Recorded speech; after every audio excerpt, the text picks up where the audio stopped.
Chapter 11 Terror in Zanzibar.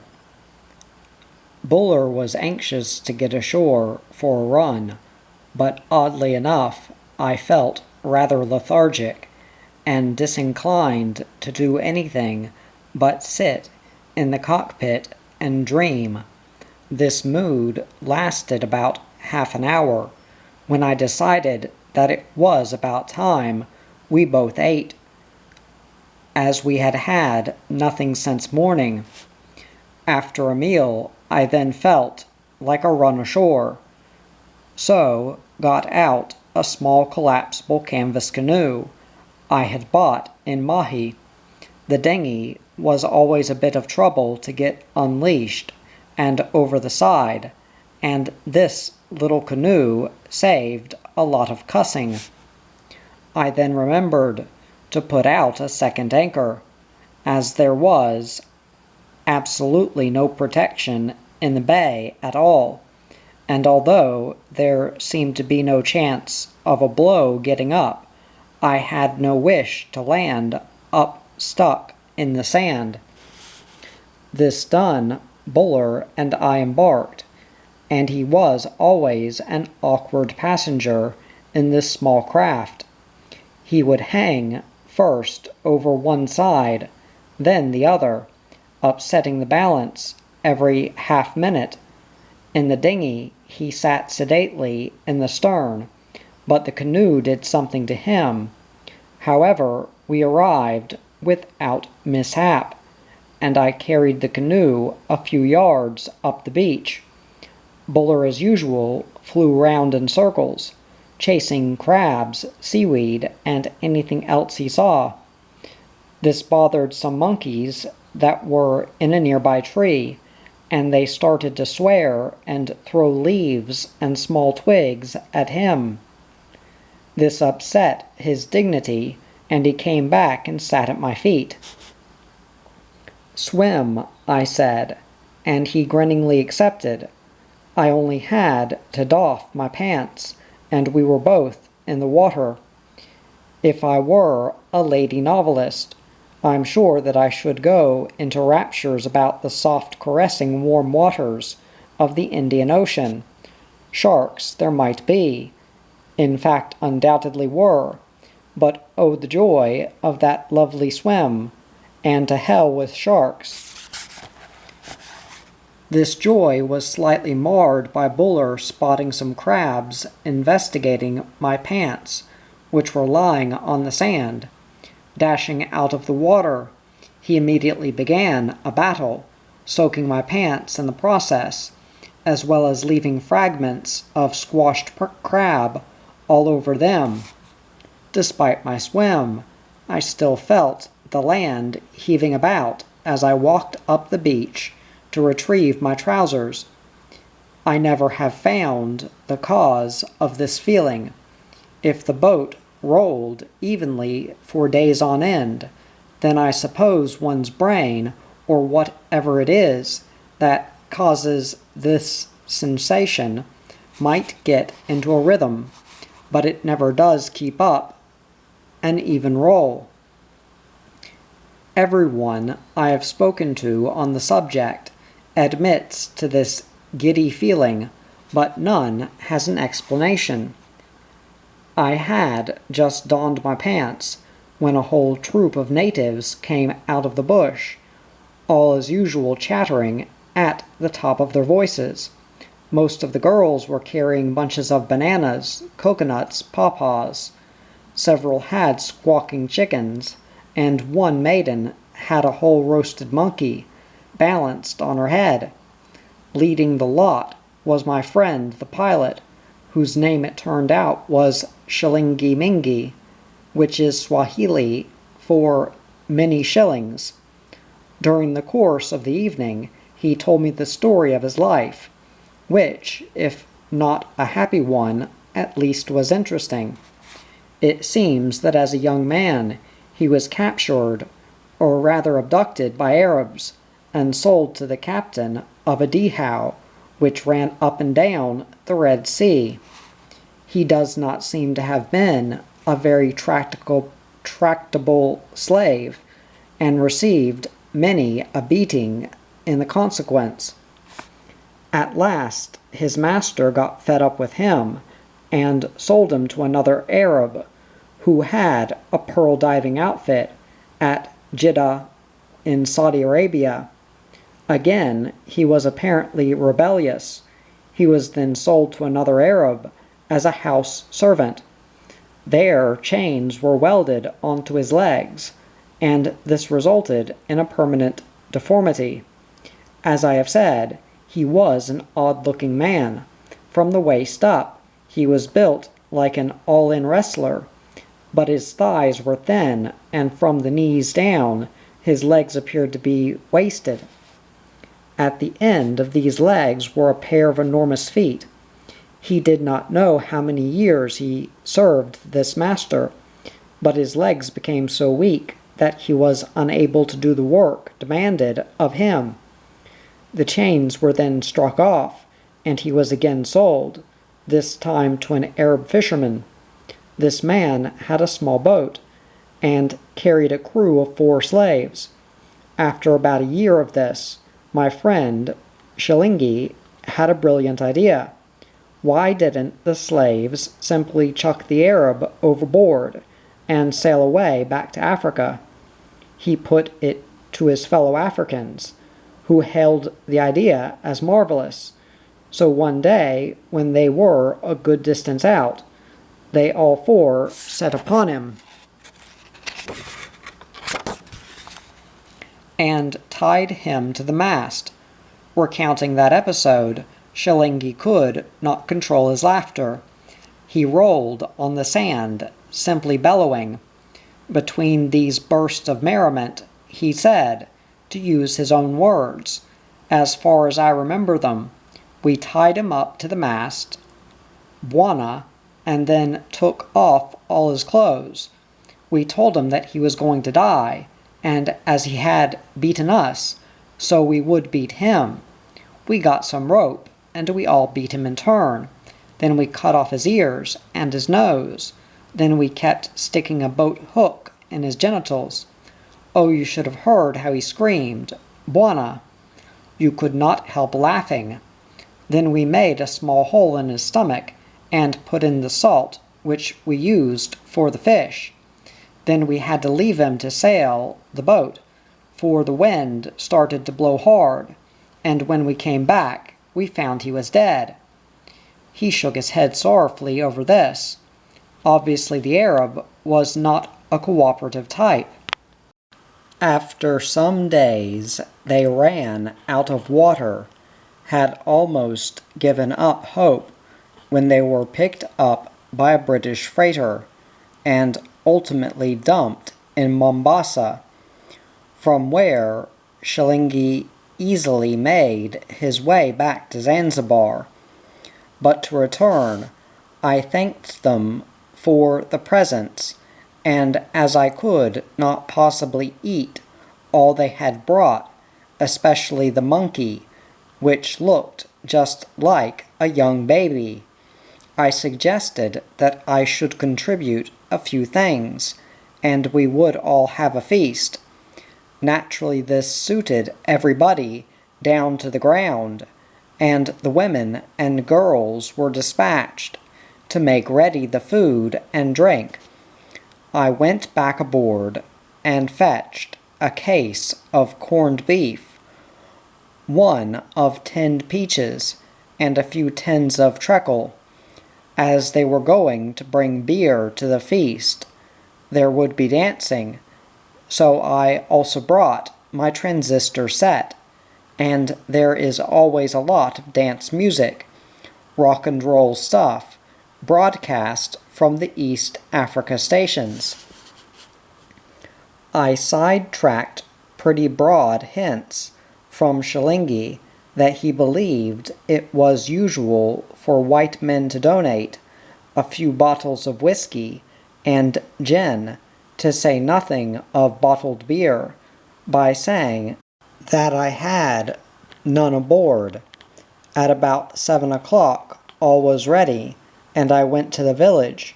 This was the usual collection of palm leaf huts, with a large piece of bare ground in the center. I was seated in the place of honor on a rickety chair with a packing case for table, and the feast began.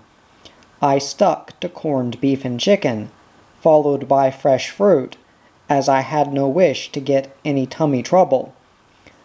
The calabashes of beer passed round in very quick order, and soon had all the men, for the women and young males are forbidden strong drink.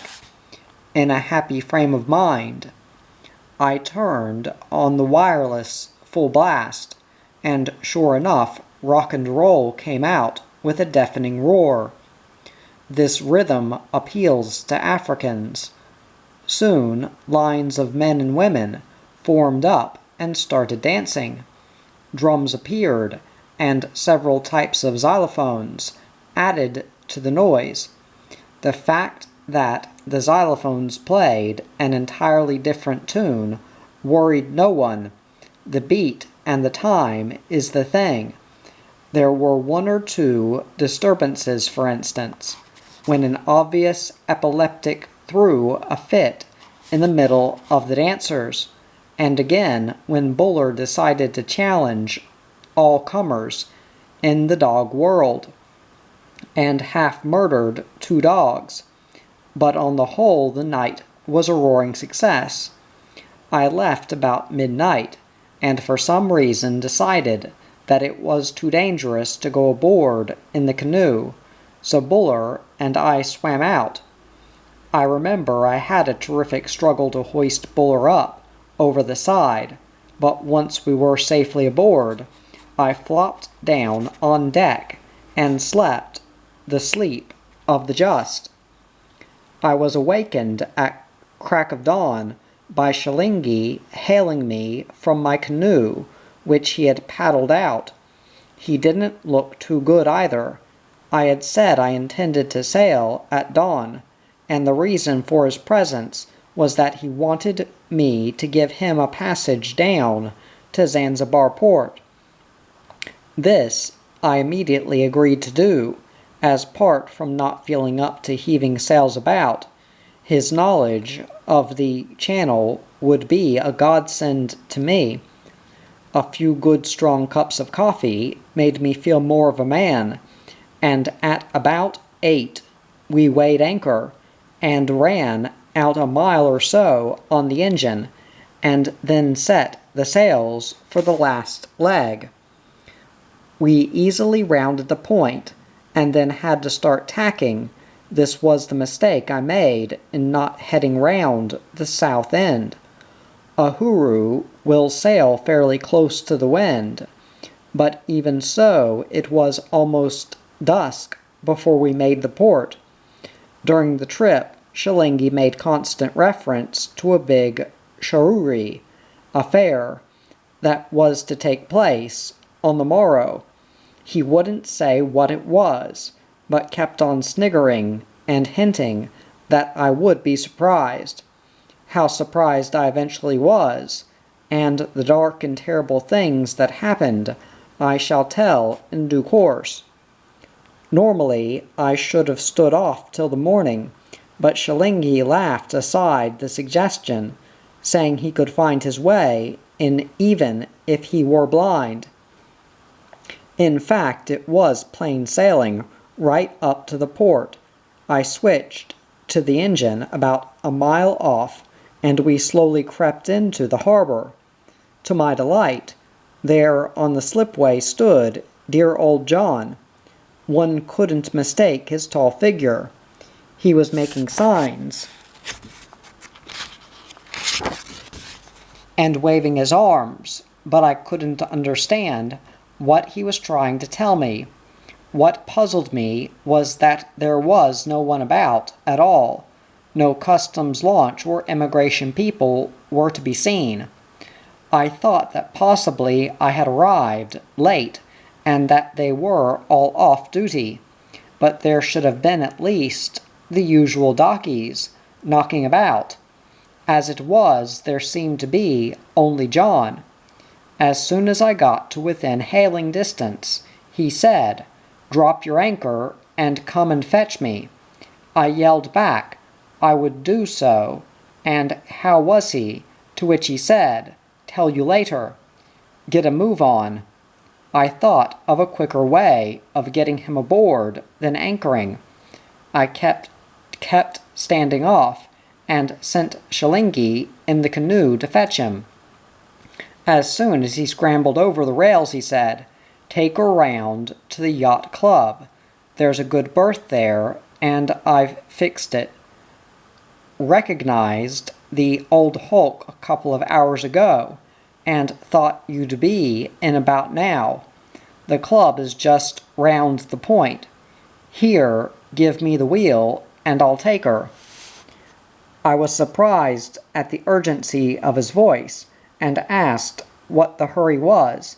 He said he didn't know what was in the wind, but it was something damned queer. We were to find out. We tied up to a buoy at the club and snugged down.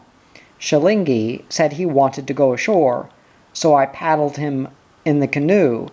As soon as I was back, John and I retired below to celebrate the meeting in the proper manner. Over the drinks, in response to my questions, he said that there was something afoot on the island. There was nothing definite to put your finger on, but queer things were happening. For one thing, about lunchtime, all the houseboys, and in general all the Africans, had quietly slipped off to their homes. No one knew for certain, but the feeling amongst the Europeans was that if there was going to be a general strike, most of the Europeans had all agreed that if there was any serious trouble, they would all gather at the yacht club, and there await events. John had his clobber at the club, and decided to fetch it aboard, as he intended to stay the night. He was absent about an hour, and when he returned he had no further news, and said that everything ashore had assumed a deadly quiet. No one was in the streets except Arabs, not a native in sight. Generally there was plenty of noise, people shouting, and cars, and so on. But when he mentioned the quiet, I realized how uncanny it was. A few cars were dashing about, and the shops were still open, but there certainly was an undefinable atmosphere of waiting about the whole place. At about 9, we went into the club, but there were few people there, and after a few drinks, we went back aboard, and after more drinks, and some yarn swapping, we turned in. I don't know what time it was. I forgot to look at my watch, but some little time before dawn, I awakened by being roughly shaken by John. "Come up on deck," he said. "All hell is breaking loose." Still bemused by sleep, I staggered up, thinking something had happened to the boat. "What's breaking loose?" I asked. "All hell," he repeated. "Listen." Then I heard it. There were shots, screams, explosions, and a general uproar coming from the shore. We scrambled up on deck. "What the hell's going on? When did it start?" I asked. John didn't know. Apparently he had only just awakened himself, and hearing the din, had gone on deck, and dashed down again to call me. It was still quite dark, and we now saw that there were a number of fires burning in various parts of the island. We couldn't see what was burning, but could see the glow in the sky in several places. Hell of some sort was certainly breaking loose. We hung over the rail, wondering what went on. Some of the bangs were certainly from hand grenades, and amidst the continual rifle fire. One could pick out the stutter of automatics, and pretty big ones at that. There were cheers and singing, and on occasion an isolated scream. We eventually decided that there must be some sort of revolution going on, which, if true, surprised us, because Zanzibar had achieved independence only a few weeks before. It was now getting light, but it was still too dark to make out much on shore. I asked John what he thought we ought to do, pointing out that if it was a revolution, it was no doubt a private one, and I didn't think that there was much sense in trying to butt in. He agreed, but then we thought of all the Europeans on the island, the government servants, and their wives and children.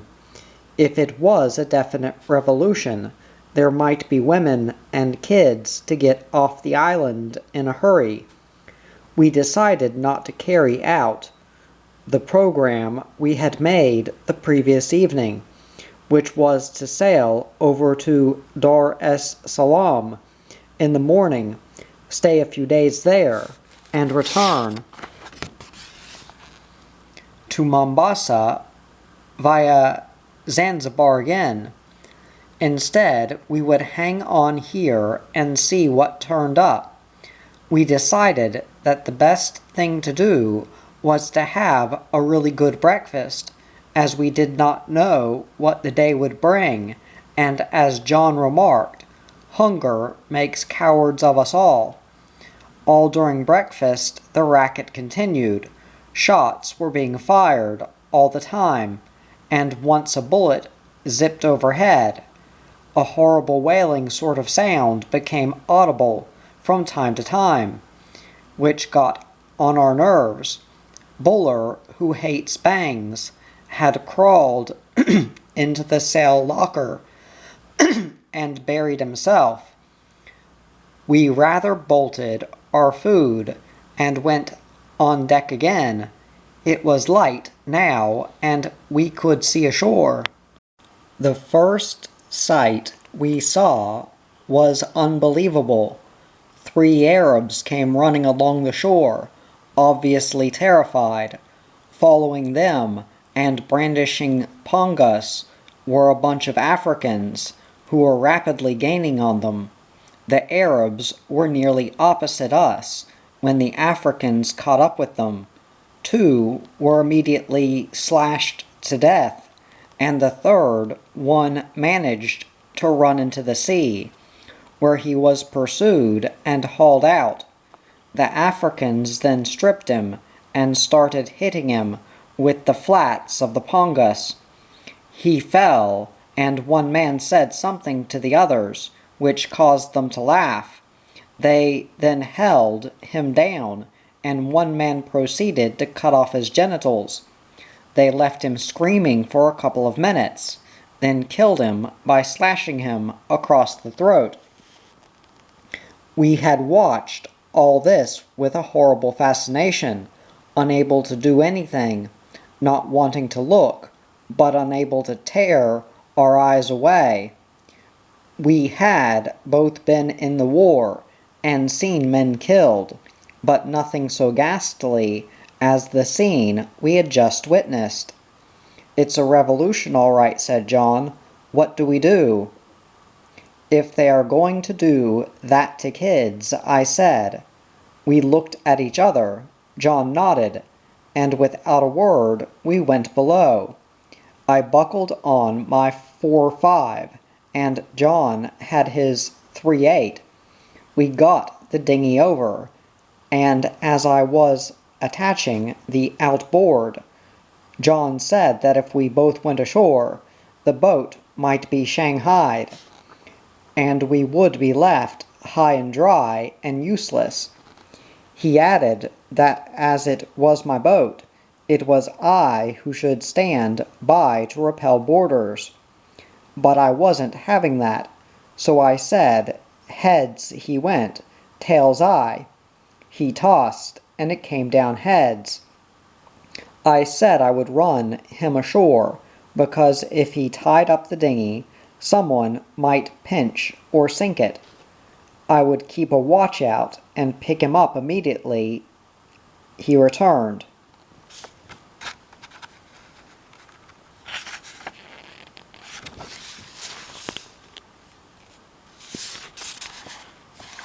I dropped him off at the slipway, and he promised not to take any risks, and to return pretty quickly. I hated to see him go off alone like that, but realized that the present arrangement was the wisest. I didn't, however, go back to Uhuru, but waited at the slip, reckoning that I could get out to the boat before anyone else could, if any danger threatened her. The din now was worse, if anything, than it had been before. I sat there itching to do something, or have news as to what it was all about. After about half an hour, a European chap came running down the slip. "You the pal of the tall bloke?" he asked, and without waiting for a reply he added, "He says it's okay. They are not going for the whites, only the Arabs." I asked what the hell was going on, and he replied, "God knows. Revolution, I think. They are murdering all the Arabs, women and kids as well, but say that they won't hurt Europeans. We're all concentrating at the club."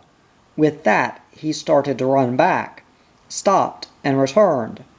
"They are raping the girls all over the streets. I saw," he said, and then stopped, gazing at me a bit vacantly. He turned and ran back. He was obviously suffering from shock. I didn't know what to do.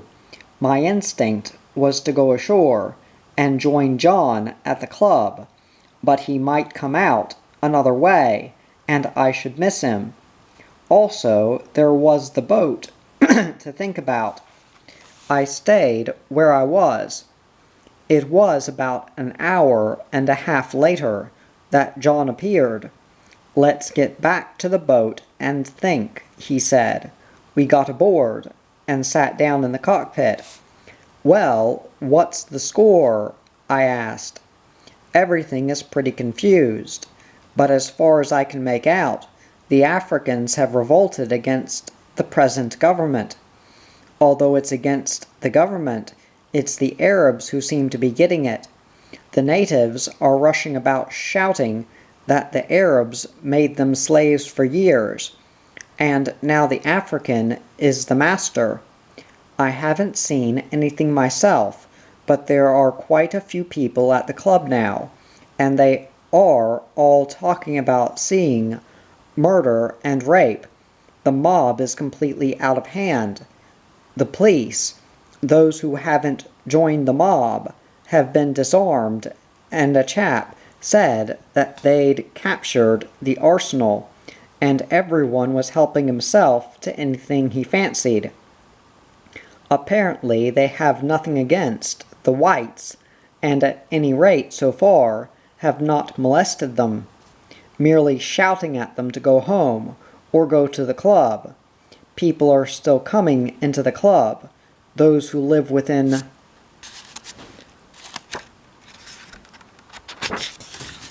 walking distance, that is. Any car is immediately shot at and commandeered. We could hear the smashing of glass as the shops were being looted.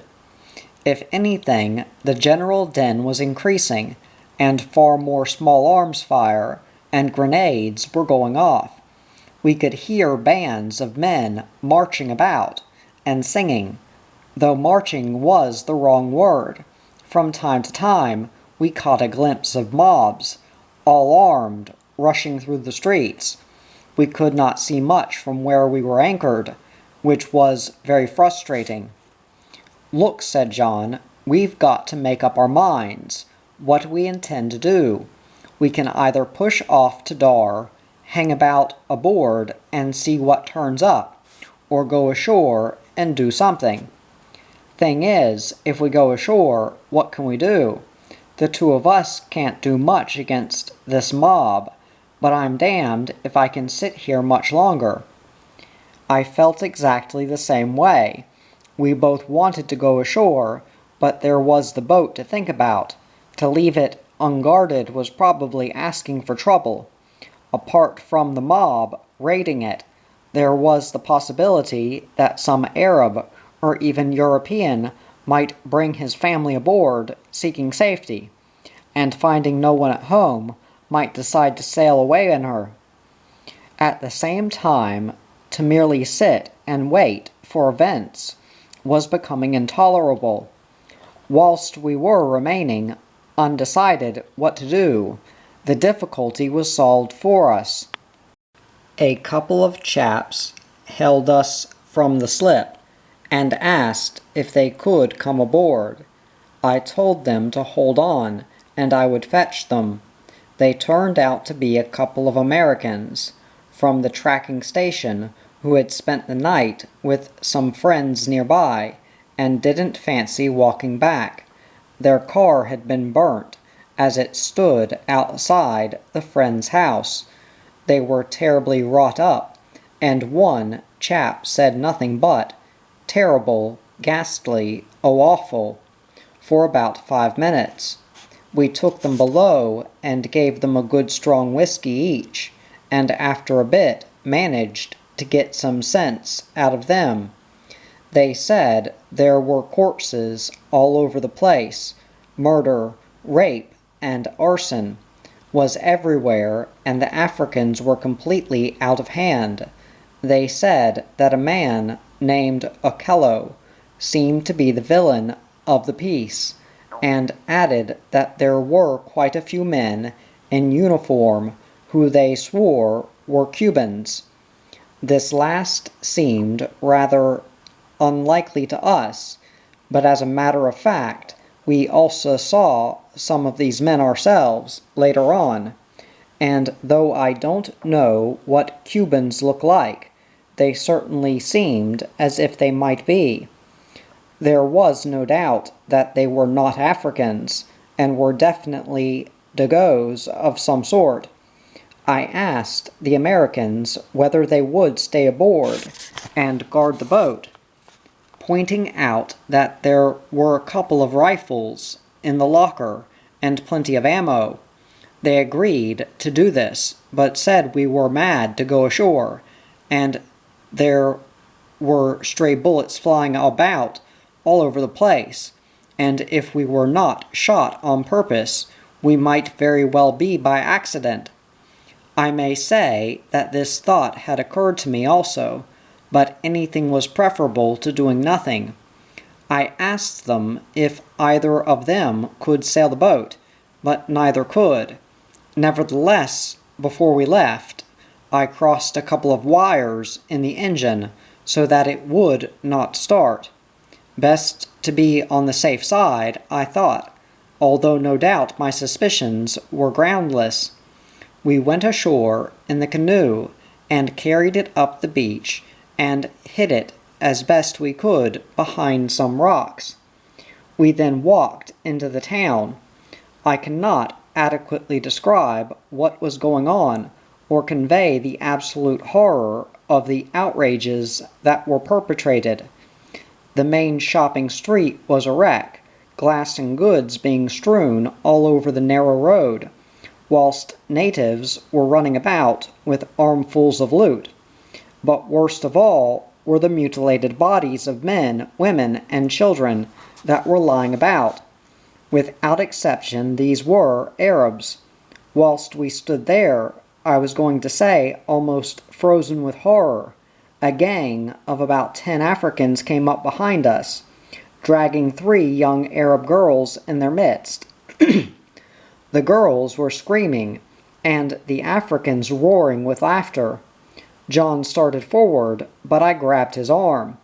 All the Africans were armed with automatic pistols, pangas, and an assortment of knives, and On the advice of the Americans, who said we would be safer unarmed.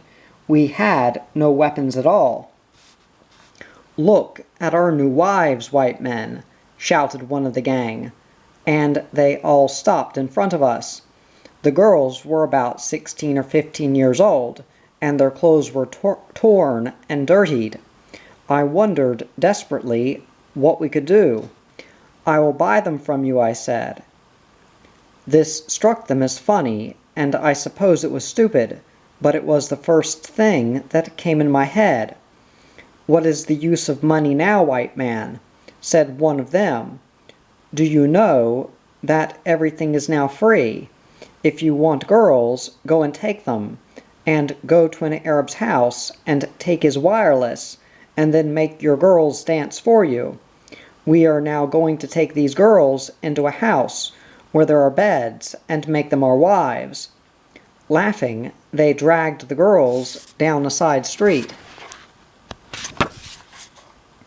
I was almost shaking with rage and frustration, and I'm sure John was too, but there was absolutely nothing we could do. Had we tried to interfere, there is not the slightest doubt they would have shot us out of hand, and we should have accomplished nothing.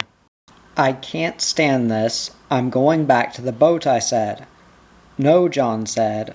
"We'll have a good wander round, grin and bear it, and get some idea whether we can be useful. We may get a chance, too, to get a crack at Okello."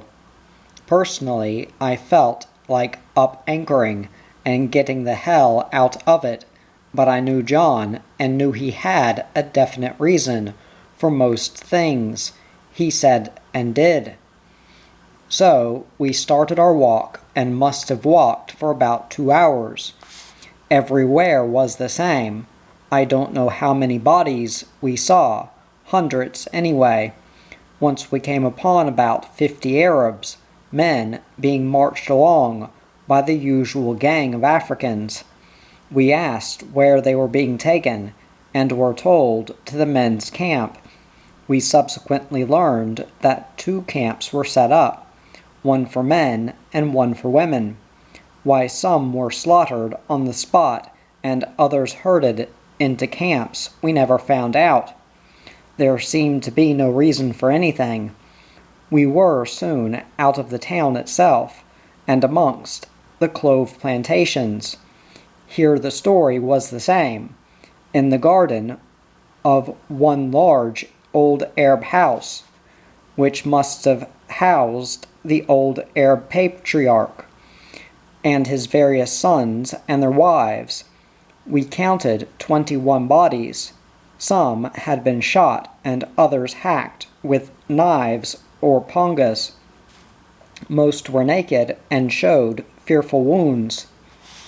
Once coming down a path we saw a young Arab, about 25 years old, carrying a huge native pickaback fashion. The native had a stick with which he was beating his carrier and urging him to faster efforts. They disappeared into the trees. At another house we saw 6 Arabs, who were all hanging by their necks from a large tree. Underneath the tree were 3 women, naked and mutilated. We had by this time arrived at the shore again, and decided to walk back along the beach. We both felt that we couldn't stand any more. We went as far as we could, and eventually had to cut through the town to get to the yacht club. There were many more bodies about than when we first went through. Evidently many of those who had been hiding had been found, dragged out, and murdered. To our surprise we found that our dinghy was ashore on the sand, just a little below where we had left the canoe, which was still there. I took the canoe and John the dinghy, and we rowed out to the boat. Of the Americans there was no sign, and in fact we never saw them again. As usual, the Americans were the first to get out when there was trouble, and the British last, and no doubt our 2 guards got out smartish with the first lot. It will never be known how many Arabs perished during the Revolution. Okello, who led the rebellion, said that the number was 12,000. Other estimates were 8 and 10,000. If the rest of the island was like the little we saw, personally I should incline to Okello's figure. We went below, and I put the rum bottle on the table. We helped ourselves to a generous tot, and sat for quite a while, not speaking. Somehow there didn't seem much to say. We both felt sick and stunned, and all the time we could hear the firing and knew that more poor souls were being killed. The funny thing about the whole affair was that there appeared to be no animosity against the Europeans, though that of course came later, when all were ordered off the island. At about 1 o'clock a chap came off in a rowing boat, and asked us if we were going to Dar, and when we said yes, he asked if we would take his wife and child over with us. Naturally I said yes, and added that we could take quite a few women and children. He said he would go and get his family, and round up any others who wanted to come. The thought of some action cheered us up to no end, and we started to clear all the space we could, both on deck and in the cabin, not knowing how many we should be asked to take. I was determined to take all I could, even if it left me only a few inches of freeboard. I wired up the engine again and tested it out. As usual, it ran sweetly.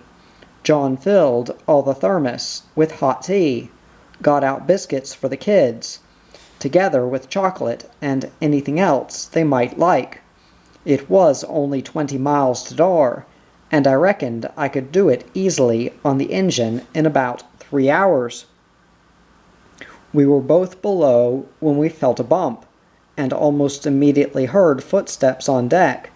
Signaling to John to keep quiet, I went out to find an African standing on deck, with a boatload of them alongside. "What do you want?" I asked. In a slow, insolent drawl, he said in English, "I have come to tell you it is the order of the Council of the Revolution that no ships are to leave the island, and I am to search your boat and confiscate any firearms." "Oh, you've come to search the boat, have you?" I said. "Then show me your order from the British Council.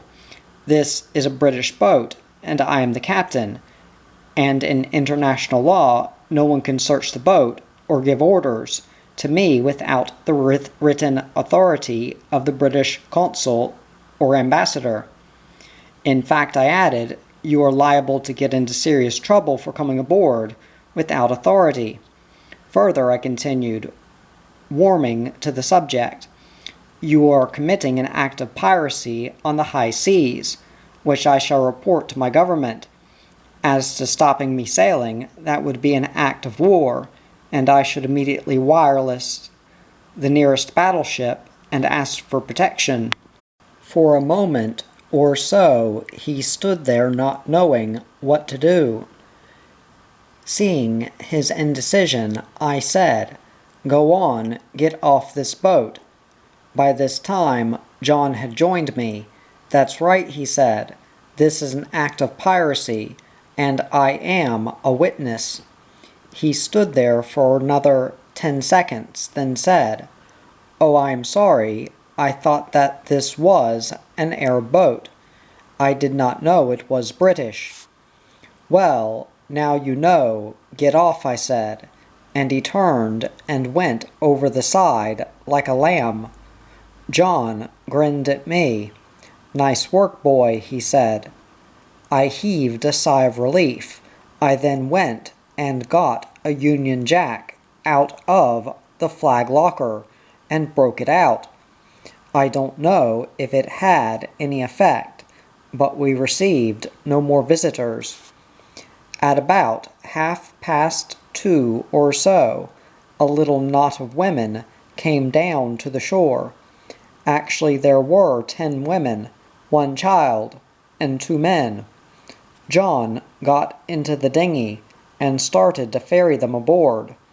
I thought it advisable to get them all below and out of sight, as the sight of a lot of women aboard, obviously about to escape from the island, might make some wandering gang of natives excited, and they might cause trouble. Most had suitcases, stuffed no doubt with the most treasured possessions, and all were distraught, and in the case of the women, most tearful. Apparently the 2 men had only come aboard to see their women safely in, and to make sure we were going to Dar, and despite protest from their wives, went ashore again to see what they could do to help others. They were all very naturally extremely excited, and all talked at once about the tragedies they had witnessed. We dished out drinks and food, gave them the thermos flasks, and one of the women volunteered to cook a meal for those who wanted it. John and I went on deck and held a conference. I thought that the best thing to do would be to keep them below until dusk, when we could slip out without anyone noticing. Then, with a bit of luck, we might be able to return whilst it was still dark, take up our old position, and no one would be the wiser. We could then perhaps run another lot over if necessary. From what we had seen and heard, there seemed nothing we could usefully do ashore, and by getting a few people out, we were at least doing some good, if not a lot. At any rate, it was action. I was not looking forward to the trip over to the mainland, because the channel is extremely tricky. Islands, reefs, outcrops, and shallows galore. However, there was no choice. Go in the dark we must. Just about an hour before we sailed, John had a brainwave. He nipped ashore into the yacht club and returned with a large scale chart. A real bit of luck. We studied this in great detail, and eventually felt more confidence in ourselves to get over without mishap.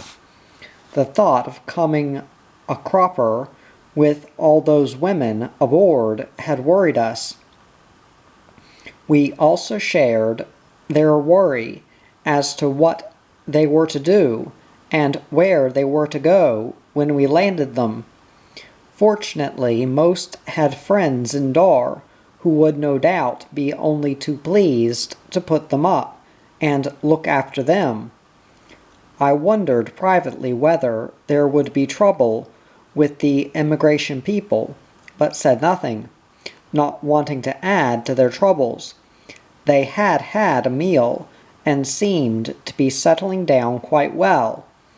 It was pretty stuffy below, so I suggested that they came up one at a time and had a breather, but only one woman wanted to. Their main worry seemed to be on account of their husbands, who had been left behind, which I could well understand. However, as we pointed out, there seemed to be no animosity against the Europeans, and in any case, lots of men had now gathered at the club, and would provide a pretty formidable force in case of trouble. I may as well add now that as far as I know, not one European was killed during the entire Holocaust.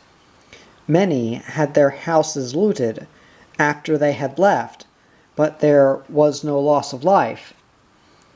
7 o'clock, and dark came at long last.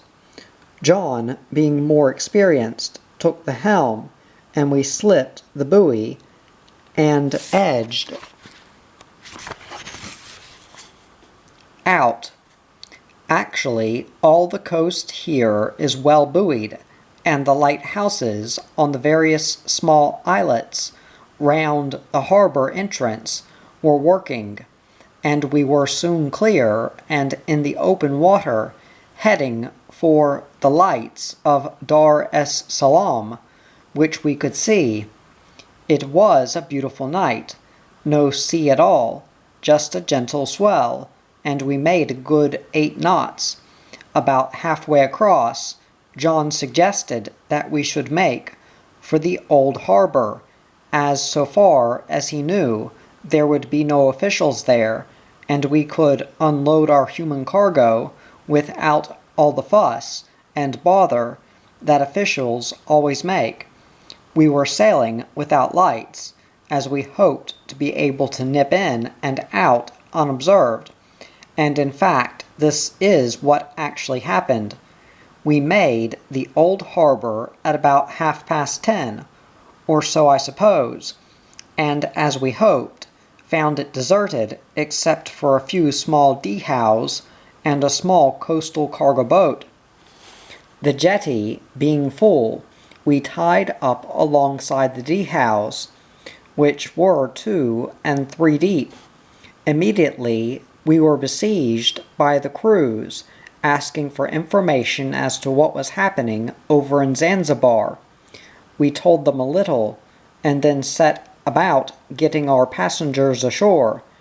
It was rather lucky that at that moment a chap from the East African breweries came down in his car, said he had seen us come in, and wondered who we were.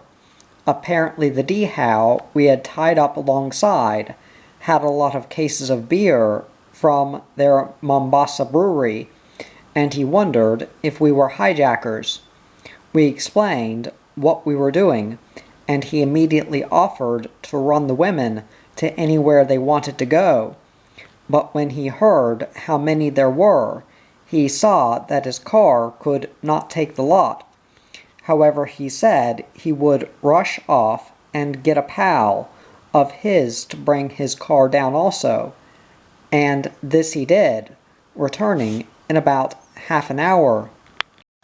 We saw our passengers all safely aboard the cars, and just before he left, he said that he had heard on the BBC News that a British frigate and an American destroyer were arriving at Zanzibar to take off their nationals.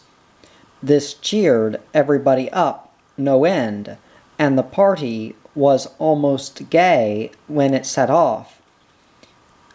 We got back aboard and found 2 Arabs from the dhows who begged a passage back, as they had wives and families at Zanzibar and wanted to get to them. We pointed out that it would be highly dangerous for them to go over, but they were adamant, and in the circumstances their anxiety was understandable, and we agreed to take them. These dhow sailors are magnificent sailors, and although they are all skinny little devils, they are tough as hell. When going aloft, they never use their feet and legs, but haul themselves up, hand over hand. I don't know any European who could do this feat of strength. They don't do it to show off, they just do it naturally, and seemingly without much effort. The trip back was quite uneventful, and we picked up the same buoy, being rather proud of doing it in the dark. If anybody had noticed our comings and goings, I never heard of it. The racket was still going on, but on a reduced scale. However, at dawn it started up again, full blast. One of the women had left her suitcase in the cabin, and I went ashore to the club to see if I could find the husband to hand it over to. It was a white case, with red bands round it, and I found him without much difficulty. He and everyone else wanted to stand me drinks, but I was both hungry and dog-tired, so I contented myself with a stiff whiskey, and went back to Uhuru, where I found John cooking breakfast. Buller was still very unhappy about all the banging that was going on, and after a feed crawled back into the sail locker and decided to sleep through all this nonsense. I turned in, and despite being so tired, woke after a couple of hours. John was snoring his head off, so I left him to it and went up on deck. Everything was about the same, with the exception of the firing, which seemed to have lessened quite a bit. I messed about a bit, doing odd jobs, until a chap came alongside in a dinghy. He was the husband of one of the women, and was rather anxious about her. I told him we had delivered her safely, and she had gone off with one of the others, who had friends who would put them up. As we were talking, I was rather surprised to see a tug towing a barge come round the point. This was the first sign of normality we had seen. "Know what she's loaded with?" he asked, and without waiting for my guess went on. "Bodies. They are loading all the dead into barges and towing them out to sea. Get rid of the evidence, you see, and saves digging the graves. Must be a good 100 in that barge. Saw 'em running lorry loads down to the dock and chucking 'em into the barges, men, women, and kids." He suddenly rushed to the rail and was violently sick. I'm no doctor, but it seemed to me that everyone on the island was suffering from shock, or the aftermath of suppressed excitement, or something. In the club, a couple of chaps would be talking 19 to the dozen, then suddenly stop and appear to be miles away, gazing into the distance. Also, there was too much false laughter about to be healthy. It was, of course, very understandable, everybody tense and not knowing what was going to happen next. When he had recovered, I suggested coffee, and we went below to make it, waking John up in the process. Whilst we were drinking the coffee, our guest mentioned a family a few miles down the coast that he was worried about. Apparently he had phoned them, but the phone was dead, or at any rate there was no reply. As their place was practically on the beach, we decided to sail there and find out what had happened. We found their place about 5 miles south of the port, and in answer to our hail on the klaxon, the whole family, mother, father, and 2 small sons, came down to the beach. I took the canoe and went ashore and asked them if they wanted us to run them to the club, but they said they had decided to stay put, as they also had heard about the Navy coming and reckoned that the trouble would finish on its arrival. They said they were all right for food, but would be grateful for some tea. We fixed them up with that and a few tins of milk, and left them quite happy and contented. We cruised down the coast for an hour or so, and noted how all the Arab houses had been pillaged. Furniture, bedding, and various household goods were strewn about outside the houses, and an occasional huddle of bodies was observable. There didn't seem much point in carrying on, so we put about and returned to the mooring. When we got back, our guest, I can't remember his name, offered to look after Uhuru, as both John and I wanted to go ashore again. This time we decided to go inland instead of along the coast, so we cut through the town, past the old slave market, and out into the plantations. It was the same everywhere, looted houses and bodies. We came to what was obviously a school, and this was the men's camp. Hundreds of Arabs were in the grounds, guarded by thugs, with automatics and rifles. One old chap, there seemed to be very few young ones there, shouted out to us to ask them to give them some food. Immediately a couple of thugs rushed up to him and clubbed him with their rifles. He fell down, a bloody mess.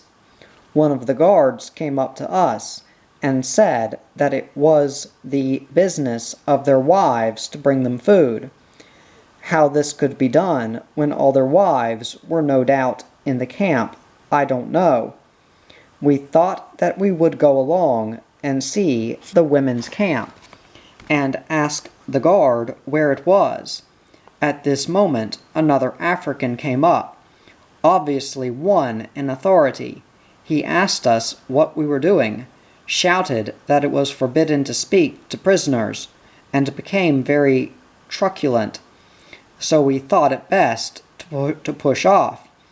We had not gone far when there were shouts for us to halt, and we turned to see 8 guards running towards us, headed by our truculent friend. For about 10 minutes he stormed and raved at us, calling us spies and counter-revolutionaries, and threatening to shoot us on the spot, and ended up by demanding that we kneel and sing the praises of Okello, the father of Zanzibar, the hero, etc. This was a bit much. John looked at me, and I looked at him. We couldn't stop him raving at us, but we were damned if we were going to kneel to anyone. John decided on a bluff. "What, you dare to tell us, the friends of Okello, to kneel?" he said. "Who are you, and what is your name?" "Wait till I tell Okello about this. Do you think we came over here in our boat specially at Okello's request, to have a common man like you insult us? I have been listening to you to see if you are a loyal follower, but I see instead that you are a fool, a little man trying to be big. Now we are going straight to Okello to tell him about this, and what is more, these men here will escort us back to our boat, in case there are some other fools like you who try to be big men." The gorilla stood there with his mouth hanging open, not knowing what to do. We didn't give him a chance to recover. "You go back to your guarding, and you men come with us," John ordered, and we started walking back with the 7 guards trailing behind us. When we got down to the slipway, we ordered the guards to go back to the men's camp, which they did without a murmur. I may say we were both damned glad to get aboard again. I'm sure that we had had a narrow squeak. The Africans were simply drunk with power, and might easily shoot a European, just for the hell of it. It was really extraordinary that up till then none of the rebels had shown the slightest animosity towards white men. Evidently a change was coming, and we decided not to go ashore again, merely for sightseeing purposes. Had we actually been shot, the incident might have sparked off a general hate against Europeans, the African mood being so unpredictable. John went to the club again to see whether more people wanted to run over to Dar that night, but came back quickly with the news that the expected British frigate had arrived and was anchored off the harbor. With the Navy in, he said that the whole atmosphere had changed. Everyone, Europeans that is, was in a happy frame of mind, and people were returning to their houses. The captain of the frigate had said he would take off anyone who wanted to go, and meanwhile was standing by. This was indeed good news, and I, at any rate, felt a sense of relief. A few blue jackets could soon mop up that mob, if they started anything against the whites. Needless to say, all the Americans elected to leave as soon as their ship arrived. We both felt dog-tired. I suppose the strain had affected us also. I decided to turn in early and have a good night's rest, and see what the morrow would bring. So we duly frigged about till bedtime, when I at least was asleep in 1 minute flat. Chapter 12. Avoiding Revolutions. We were up again just after dawn, and noted that the din of the previous days had subsided. There was, it's true, an occasional shot in the distance, but it was obvious that the trouble was over, for the time at least. Over breakfast we discussed our plans, and decided to have a make and mend the whole day. That is, if nothing turned up, and to go over to the mainland, as originally planned, at first light the next morning. I hadn't done much to Uhuru since leaving the islands, and it was really time we got down to all the odds and ends that always want doing. It always surprises me that there is so much to do, and I can now sympathize with housewives who complain that they are always kept busy. So we washed and scrubbed and patched and mended and tightened and oiled and greased, replaced and repaired, cursed and swore, but at the end of the day Uhuru was looking more like her old self. 1 or 2 chaps came aboard in the evening, and despite our resolve to have another early night, we drank and yarned until well past midnight, at which hour I decided to give Buller a long-awaited run ashore. We walked around the now deserted streets, and along the shore for a bit, and it did my heart good to see the old chap racing round, and so enjoying his run. The outing was probably marred for him a bit, owing to the fact that we met no dogs, female or otherwise, but he managed to work off a lot of energy that he had stored up during his sojourn in the sail locker. Safely back, we turned in. Despite our resolve on an early start, it was 10 o'clock before we set off. In full daylight, it was easy to negotiate all the snags, and when we were well out, we switched from engine to sail. We switched on the wireless to get the latest news, and were greeted by the voice of Okello, repeating every communist cliché that had ever been coined. The words revolution, party, capitalist, colonialist, imperialist, etc. rolled off his tongue with monotonous regularity, and we switched off in disgust. I'd like to take that boy apart one day, but don't suppose I'll ever get the chance. We made for our old berth at the old port, and eventually tied up in the late afternoon. We had hoped by this to avoid the attentions of the usual officials, but were unlucky this time.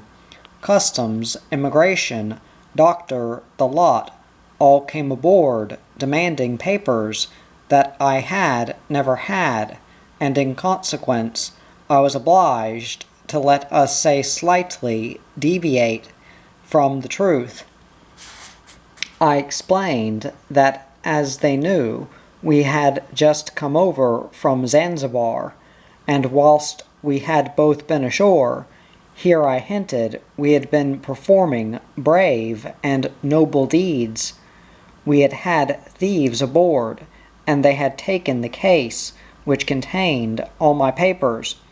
John had meanwhile produced the ever-useful bottle of Scotch, which had its usual soothing influence. Warming to my work, I started to describe the scenes we had witnessed, and soon had them so interested that with the help of the whiskey they apparently forgot all about the wretched papers and permits and permissions, and it developed into quite a party. The party spirit was slightly marred by the customs bloke sealing up the drinks, but that didn't really matter because I had been warned in Mombasa that they did that dirty trick, and I had fixed the drink locker so that by taking out 4 screws, the side came out, leaving the seals intact. I am all for the liberty of the subject, and fail to see why I should pay some foreign government for the privilege of drinking my own drink. The cigarettes he apparently forgot about, but perhaps I wrong him. Possibly he had mercy upon us. However, all went well, and they eventually went ashore, satisfied that we would do all that was necessary in the bump department as soon as we got a chance. We had, neither of us had, a really decent meal for ages, so that evening we donned our Sunday best and headed for town and the bright lights. We found a very good restaurant indeed. Actually, I think it was a sort of nightclub, and had the blowout of a lifetime. I don't think we missed much on that menu. There had been a little trouble about admitting Buller to the place. He ought not to have come ashore at all really, but he is a well-behaved dog, according to his lights, and was safely ensconced under the table. I maintain that everybody should have a dog under the table at meal times. How often has one inadvertently got a mouthful of gristle from the tenderest steak? One cannot commit the social blunder of taking it out and putting it on the edge of the plate, and it's equally impossible to swallow it. But with a dog under the table, how easy things become.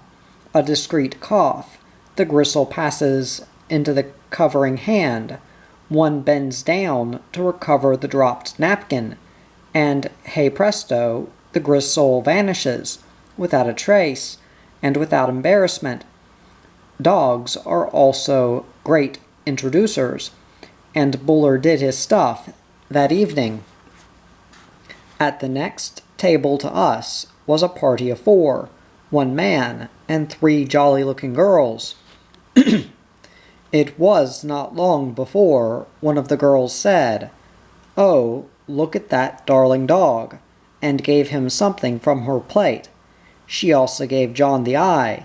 In no time at all, we had all joined up, and we had a jolly evening. We got back to Uhuru to find the watchman we had engaged fast asleep, but nothing had been stolen. A bucket of seawater soon roused him, and we booted him off. African night watchmen are famous for their ability to sleep on duty.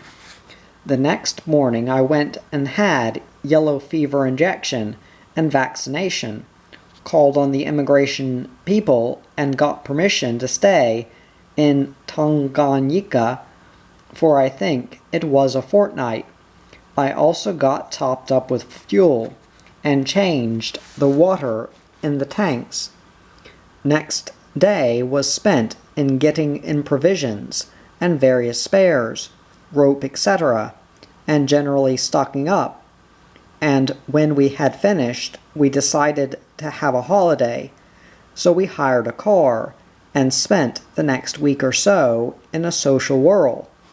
However, headaches and hangovers convinced us that a nice sea breeze would do us good, so we up-anchored, or rather untied, and pushed off up the coast to Tonga. As we had come from Dar, there were no formalities to contend with, and Buller was allowed ashore without question, which greatly relieved my mind, as I always had visions of him being swiped and put in quarantine. I quite agree with the quarantine regulations that operate everywhere, but when the dog has been injected for rabies, hardfoot, tick fever, and in addition has not been in an area where there is any danger of infection for over a year, it's mere red tape to insist on enforcing quarantine regulations. After a day or so, we decided to go back to Dar, and we had not been out more than a couple of hours when the wireless reported that revolution had broken out in Tanganyika. Apparently the army had revolted and taken over Dar es Salaam. John and I were both sitting in the cockpit when this came over, and for a few minutes neither of us said anything. Then John, raising an eyebrow, said, "Mombasa." I nodded. Somehow I felt disgusted. Was all that beastliness to occur again in Tanganyika? I felt fed up to the teeth with revolutions. I wanted to get away from it all. I said, "Look, John, how about just sailing to nowhere for a bit? Let's get away from it all and muck about simply sailing. Say, dead east or somewhere, till all this blows over." John grinned and said that that was the most sensible thing I'd said in ages. "Come on, let's set the sails for nowhere," he added. I swung the wheel, and we headed east. There followed days of sweet do-nothingness, taking tricks at the helm, reading, lounging, doing a few odd jobs, me experimenting with the cooking, John fishing, and declaiming from the poets, and a beautiful trade wind remaining constant from the south. After learning that our old friend Okello was behind this revolution also, we decided not to listen to the wireless at all from anywhere. This added to our tranquility. We sailed during the day and just drifted at night, an ideal existence. But all good things come to an end, and the day came when we decided to head for Mombasa. The main reason for returning was that John wanted to pick up mail and money.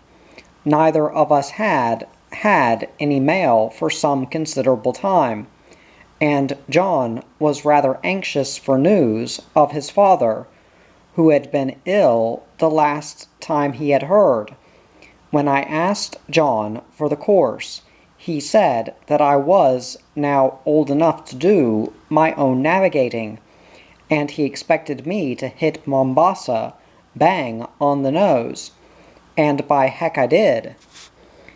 How well I remember that Sunday night. As the sun went down, John said, "Well, if you are any good as a navigator, we should be in tomorrow. Give me the course, skipper, and I'll do the next watch." I turned in, and as usual, it seemed no time at all before I was being rudely shaken awake. I found that John, the stout soul, had let me hog it till 3 o'clock. Now, he said, she's yours till we berth. I went on deck and saw Mombasa Lighthouse flashing in the far distance. At least I saw the reflection in the sky. With luck, we would be in some time in the morning.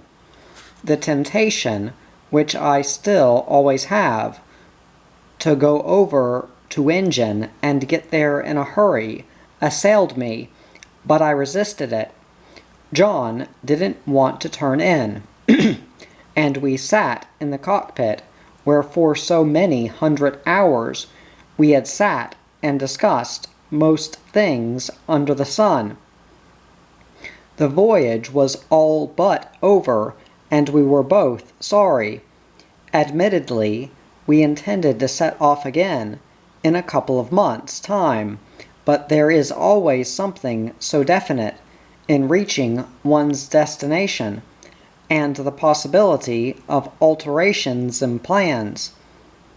The long swell was now giving way to the short, choppy seas one always gets off the East Africa coast, and as the wind was also freshening, contrary to its usual practice of dropping at dawn, we reefed down a bit.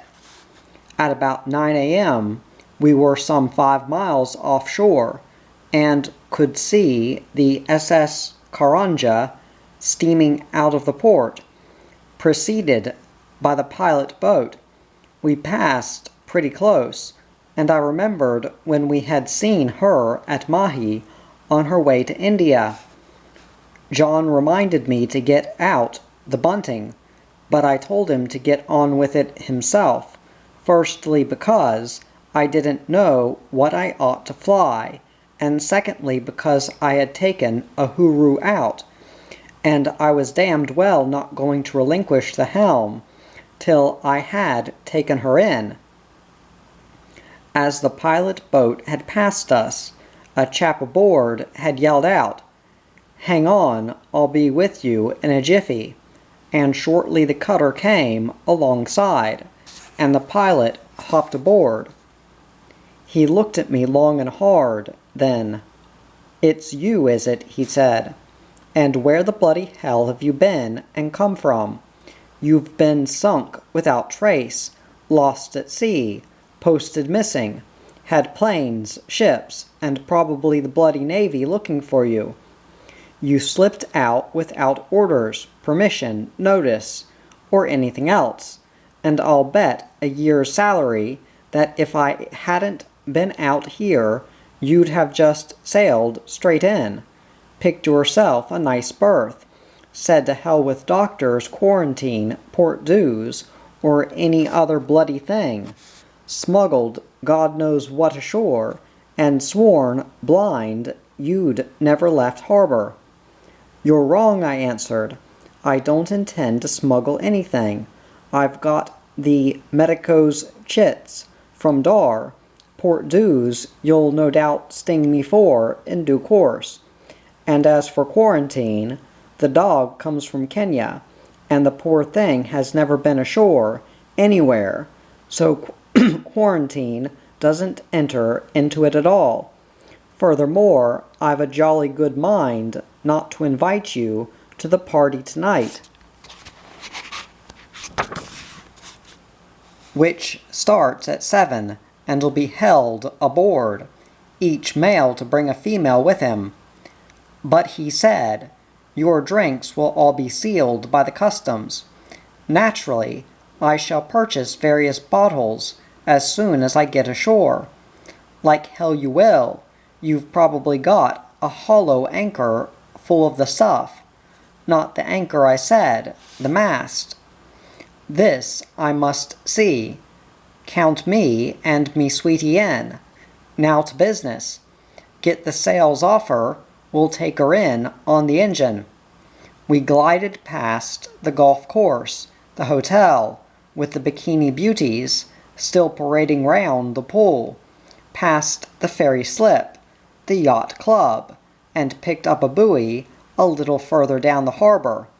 slowly Uhuru swung round with the tide, till her bows were pointing out to sea, as if she too was sorry the voyage was over, and was anxious to start out again.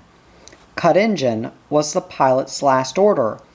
"Okay, see you boys tonight, if you're not in prison." "The first thing to do," said John, "is to get the booze cupboard stocked up before they come and seal it. They'll count the cases, so we can't muck about with them. We're allowed 2 bottles and an empty, or rather broached bottle as well, so we'll leave those out. One of us will have to nip ashore to get toasties for the girls, and so on." We had hardly had time to get the drink into the locker when the customs and doctor came aboard. They were affability itself. Nothing was said about Buller, and after the usual entertainment, they pushed off and left us. I must say I was surprised. Just as they were departing, the doc turned and casually said, "You're just in time for the revolution." "What?" we nearly yelled at him. "Oh, isn't your wireless working?" "Yes, the army revolted up country a couple of days ago." John and I looked at each other. One of us, or both, was a bloody Jonah, I thought. I went below and switched on the wireless, and was lucky in getting a news flash.